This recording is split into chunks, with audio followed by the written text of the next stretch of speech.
ஆசை என்னவோ அதுக்கு தகுந்த மாதிரியான ஒரு பாதையை சூஸ் பண்ணி அந்த பாதையில நம்ம டிராவல் பண்றதுதான் நம்மளோட அந்த கனவுகளை இல்லை நம்மளோட அந்த லட்சியத்தை வந்து அடைய முடியும்.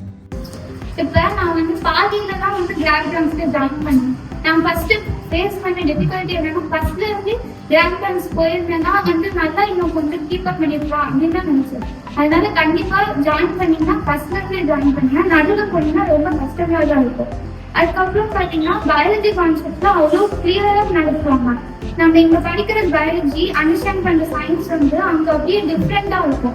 பிசிக்ஸ்லாம் ஒவ்வொரு சம்ஸும் கிளியரா நடத்துவாங்க. நம்ம கான்செப்ட்ஸ் ரொம்ப டீப்பா புரிஞ்சுக்கிற மாதிரி தான் இருக்கும். கெமிஸ்ட்ரி வந்து 11th 12th chemistry totally different. அதனால ஆர்கானிக் இன்ஆர்கானிக் தான் நிறைய இருக்கும். அங்க போய் படிச்சா கொஞ்சம் கிளியரா புரியும். கண்டிப்பா வந்து எப்பயுமே நம்மளால முடியாது அப்படின்னு நினைச்சிட்டா இருந்தோம். அறிவாளன் ஃபர்ஸ்ட் எவ்வளவு பெரிய டாக்டரா இருந்தாலும் பிசிக்ஸ் தான் கண்டிப்பா நெகட்டிவ் மார்க்ஸ்ல தான் வந்து ஸ்கோர் பண்ணிட்டேன். இப்பயுமே நான் அந்த கேட்டகரியில தான் இருக்கேன். ஆனா கொஞ்சம் கொஞ்சமா இம்ப்ரூவ் பண்ணிட்டு தான் வரும். அதனால ஜாயின் பண்ணலாம் ஃபர்ஸ்ட் ஜாயின் பண்ணா கண்டிப்பா யூஸ்ஃபுல்லா இருக்கும்.